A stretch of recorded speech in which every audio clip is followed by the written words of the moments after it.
Blavatsky wrote, as to the practical results to be obtained by the investigations of geometry, very fortunately for students who are coming upon the stage of action, we're no longer forced to content ourselves with mere conjectures. George Felt may one day be recognized as the greatest geometer of the age. I'm not going to go through this because I think it's worth your while to see. I mean, this is very important. Well, let me just do a little quick. The fundamental diagram to which all science of elementary geometry, both plane and solid, is referable to produce arithmetical systems of proportions in a geometrical manner, to identify this figure with the remains of architecture and sculpture in this exact manner. Egyptians had used it as a basis as all their astronomical calculations, their religious symbolism, and so forth. We're going to keep going. Now, there's the belief, Zirkov, in his notes to Isis Unveiled, he believes that there's no trace ever has been found of this unpublished manuscript. We're not so sure about that. And of course, if any of you are interested or have knowledge about this, this Felt group of which I'm a part, please let me know. We do have, for example, this image of a card that went out, the Greek canon of proportion, the Kabbalah of the Egyptians written up atop by the Boughton Company. Now, where I first came across this, to be honest with you, was Claude Bragdon and the Beautiful Necessity. They did an exhibit up at the University of Rochester, at the library up there. And here's Claude Bragdon, who designed this building here. And here's what he writes. This is important. Bragdon, whose dodecahedron and icosahedron are outside here, wrote to an artist friend on September 15, 1936, regarding a fortuitous meeting with Viola di Guici, who had received from a doctor that she was being attended by part of a manuscript. We don't know how much. From Felt. I have met several New Delphic sisters, some of whom are remarkable indeed, in particular Viola de Guici. She studied art with Derman Ross and Giles, and she has rediscovered the canon of proportions of the old Egyptians in an old manuscript, which came to her in the queerest way. Felt had devoted his entire life to this research, but a fragment was destroyed in the Boston fire. That fragment was given her by a doctor. Apparently that fragment survived the fire, I think is what's meant here. Some of the things she showed me were very impressive, new and direct ways of getting the root rectangles of the circle, root 2, root 3, root 5, and the golden section everywhere appears. Now I'm going to have to leave you time for questions, so I'm just going to run through some images very quickly here for you to take a gander at. I'm not going to show you images that I do have possession of that are of Felt's work, but Hambidge was important to their developments. And this is J. Hambidge. These are his root rectangles. They're in my little golden section book. This is also on the cover of my book. And here's Da Vinci and how he would divide things up using a root 5 rectangle. Michelangelo's works with Robert Hupka analyzing them. You can see it. Felt mentions the Apollo Belvedere. We see, now these we begin to see, my friends, Lance Harding's work, his analysis of the Venus de Milo. The Doré Forest is the biggie.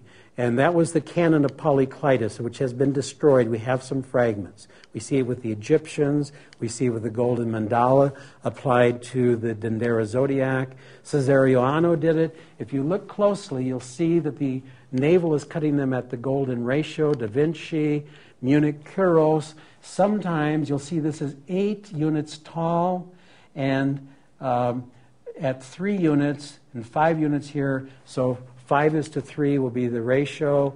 Phi in the Zeissing, Apollo Belvedere. Desiderius lens, golden ratio again there. You see it with Lance Harding's work that he did for my book. You see it in the Egyptian canons here. Here, in fact, where they did is they went to the top up here. This would be 18:11. If you look at Lucas numbers, you'll find that. This was the second Egyptian canon. Ton Bruns does it as well. And then here's my book. And then later I worked with Alexei Stakov, Mathematics of Harmony. This is an outstanding book. I only assisted him. But here's the last point we need to make. The golden section is not a product of mathematical imagination, but the principle of the laws of equilibrium, according to Lubitsch, as you saw, but in the Mahatma letters, here it is. Plato, by the way, is a fifth rounder coming from the future to teach us in the present. We recognize but one law in the universe, the law of harmony, of perfect equilibrium.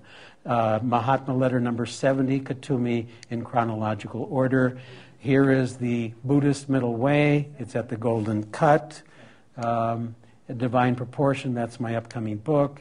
And the golden section of the roots of Theosophy. Okay, we've got a little bit of time for questions. I think I got it pretty close to our hour, I hope. Okay, questions? Please wait for a microphone. If you have a question, raise your hand. Oh, you got him stunned.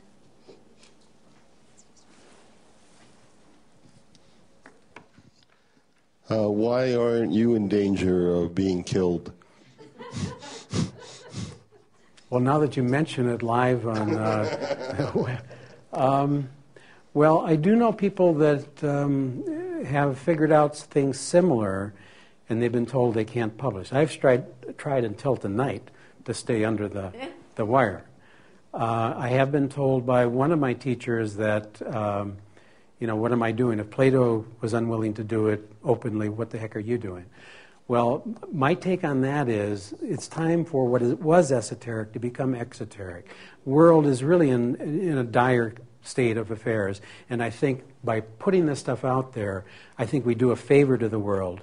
But that's my 2 cents on that. Other questions?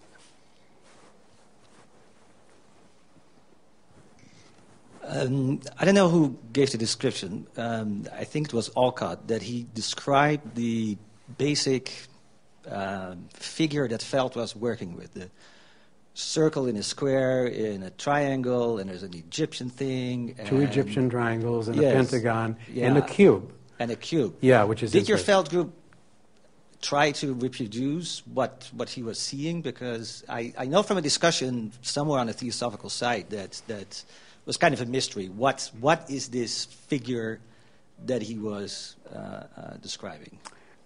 I've come across several, very good question. I've come across several figures, drawings by Bragdon as well as Viola de Guici. And sometimes we're unsure.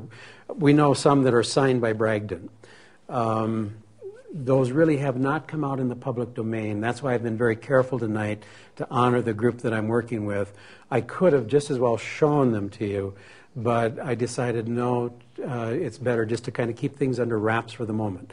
But it will be published, and I've seen two really incredible drawings that seem to link those very things that you were talking about.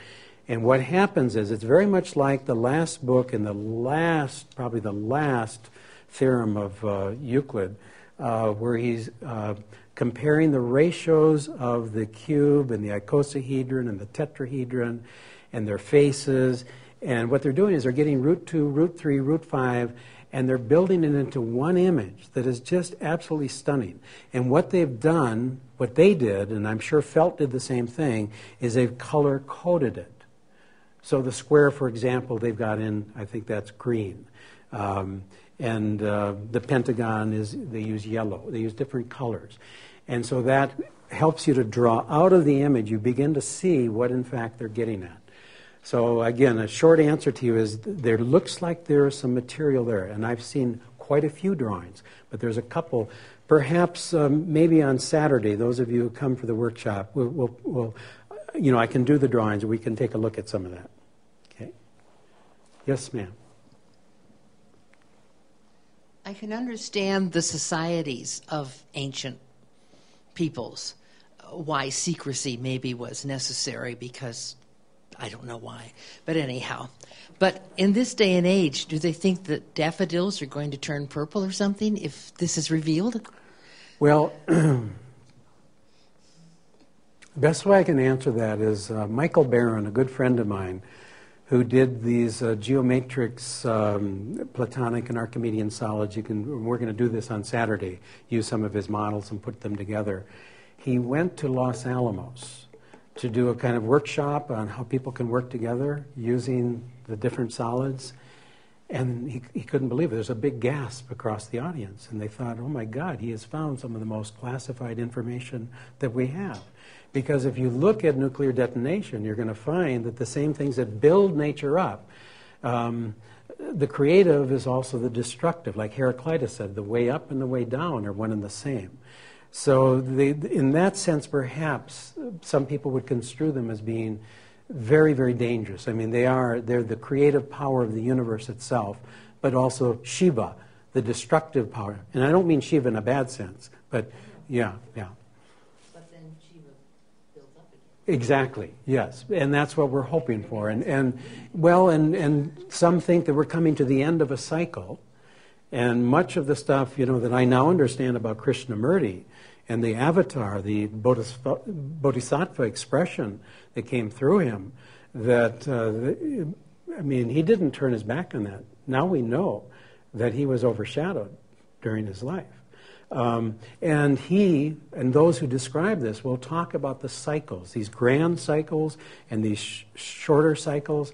Ariel Sanat, I think, is the name of one of the authors who's very, very good on that subject.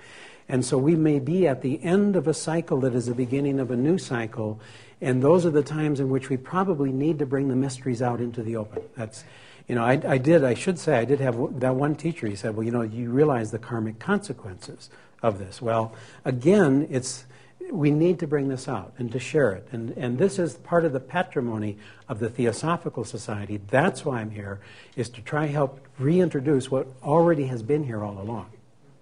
Thank you. Thanks. There we go. It's from the Lama. The mandalas you're creating are awakening consciousness, and they need to be done properly. Otherwise, you end up with disorganization, So, sacred's good. Yes.